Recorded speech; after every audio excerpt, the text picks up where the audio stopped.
Hi everyone. Today I'd like to continue on with some recent releases, and this one is from Scream Factory. Recent releases in February, March of 2023, and this is the 1948 movie Sorry Wrong Number, starring Barbara Stanwyck and Burt Lancaster, and directed by Anatole Litvak. A thriller, a suspense movie, and believe me, it does get suspenseful as the movie goes along. But the movie opens with a kind of a peon scroll that celebrates the telephone circa 1948, how it brings us together. But then the movie, as it progresses, is showing us all the telephone's shortcomings of those days. If you're in a phone booth, you run out of nickels just as you're about to impart the important information. You could have distractions. Phones, if you're in the family phone was on a wire, and most people only had one phone, so you couldn't talk about anything personal if there were other people present.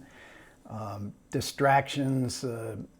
There's a call to the police department, a kind of hysterical call, and the police are too distracted with other matters. So, and then the main element of the plot involving the telephone is lines get crossed.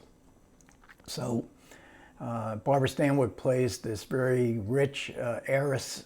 She's living in a New York City apartment building. She's invalid.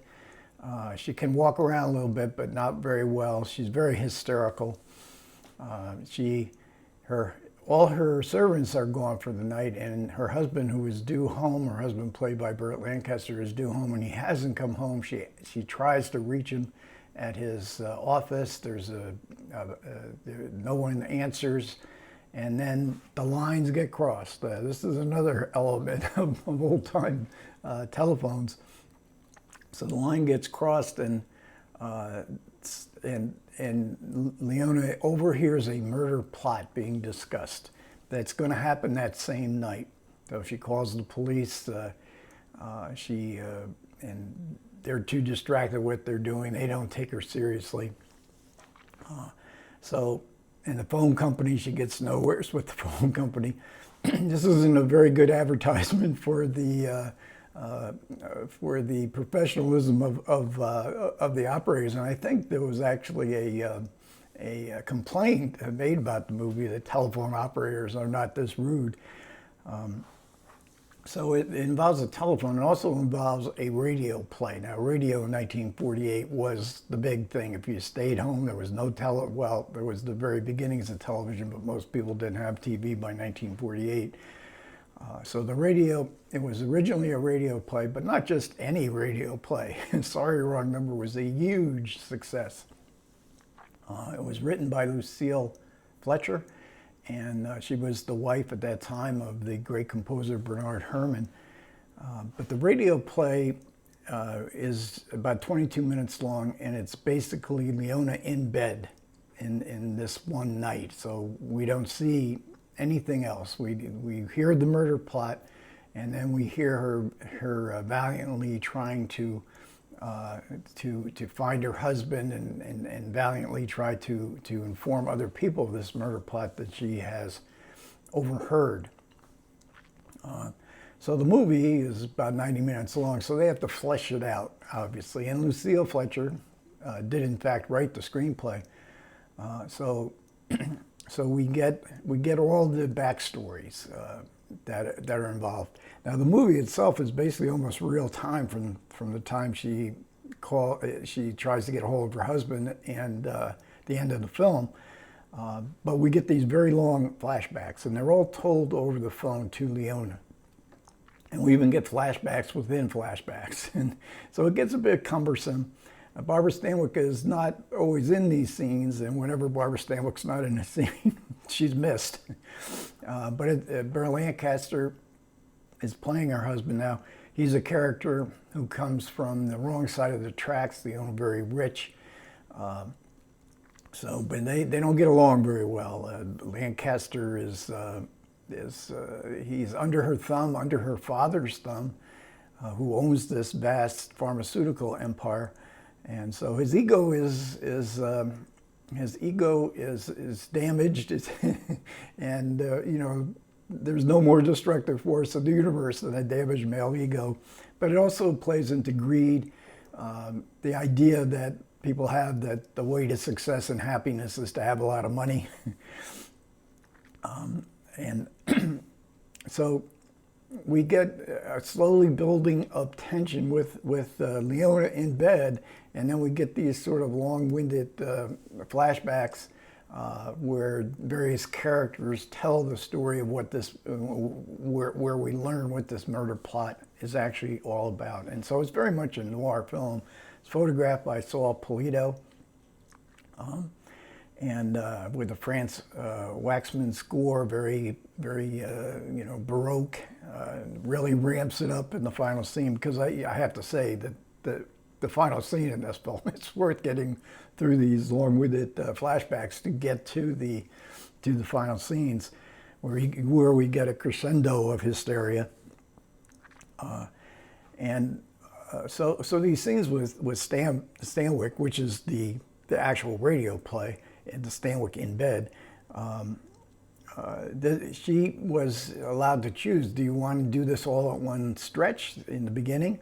And she did agree to that. So over 12 days, she filmed these scenes of hysteria, and it was emotionally draining for Stanwyck. And she actually said that her hair turned gray during the filming of these scenes. And then we get on this Scream Factory, we get a radio drama that's based on the movie, not on the original radio play, but on the movie itself, with Stanwyck and Burt Lancaster. And so it's like a condensed version. I forget how long it runs. It's pretty long. It's certainly much longer than the 22-minute original play. But it's just a great slice of history, radio history. It's from Suspense, a series called Suspense, and it was sponsored by Lux Toilet Soap. Yes, Lux Toilet Soap. So we get I think twice in the beginning, and there's interruptions, and then at the end again we get commercials for Lux Toilet Soap. After the performance was over, and I don't know if there was actually an audience there or not. I mean, there was applause, and there could have been sound effects, but after the performance is over, and it was evidently performed live, Stanwyck and Lancaster come to greet the presenter of the show, and Stanwyck was totally drained. She could hardly speak. So, and Burt Lancaster sort of makes a little joke about it, because Stanwyck is there to promote Lux Soap as well as talk about the play and her coming film. I think it was The File on Thelma Jordan, and Lancaster was promoting The Hawk and the Eagle. So it's a great little moment. And this was a common occurrence in the 1940s, where a popular movie would get a radio production, an adaptation for radio. And but the Scream Factory, and I think it's from an imprint. Originally, these supplements were from an imprint edition, and they give you also a staged version of the radio play sometime in the 1990s. So the original 22-minute radio play we see, and I've seen some radio plays performed live on stage, and they're really fascinating, because the sound effects, people are there, so you see how they're coming up with all the sound effects. This is of the original play, and the actress, I think it was some stage company, and the actress who played Barbara Stanwyck performance, she was, you know, because it's such a difficult role, because you have to, it's all hysteria, but you have to sort of modulate it. So that was great. In the movie, we get some really good supporting roles. Ed Begley plays Barbara Stanwyck's father. He was, in real life, he was only about 6 years older than Barbara Stanwyck. Wendell Corey. A young actress called Ann Richards. She only played 2 more movies. She was under contract I think as well as Wendell Corey, to the producer of this film, Hal Wallace. And she lost. She was up for some roles that she didn't get, and then she played a secondary character, I think, in Love Letters, but her career never really didn't really develop, and she left acting just a few years after Sorry Wrong Number. She's very good looking. She's a very good actress. So I mean, she could have had a career as a sporting performer for sure. The one negative here is that she's playing it with sort of a British accent, even though she is supposed to be born and bred in the U.S. So then we get a making of documentary among the supplements on this Scream Factory, which I think was also on the imprint. That's very good. It's from a few years ago. We get an introduction by Eddie Muller with a full head of hair. We get a commentary with Alan K. Rody, one of Eddie Muller's Film Noir Foundation associates. There is another commentary on there, which I listened to for a while, but it was absolutely, if you get the film, you want to listen to the commentary, definitely listen to Alan K. Rody's. The movie Sorry Wrong Number was remade as I think a TV movie around 1990 with Lonnie Anderson, of all people, playing the Barbara Stanwyck role. We'll have to say that just a brief comment on the picture quality, because we're so used to these fantastic restorations, and this is a fantastic restoration, but there's one reel of film where we see vertical lines running up and down. Like there's 2 and sometimes 3 vertical lines for about 10 minutes.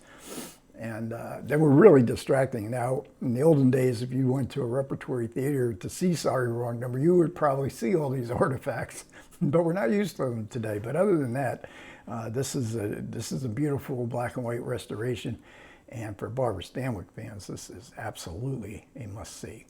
Okay, thanks a lot for everybody who managed to listen. I do appreciate it. Comments are welcome. Take care.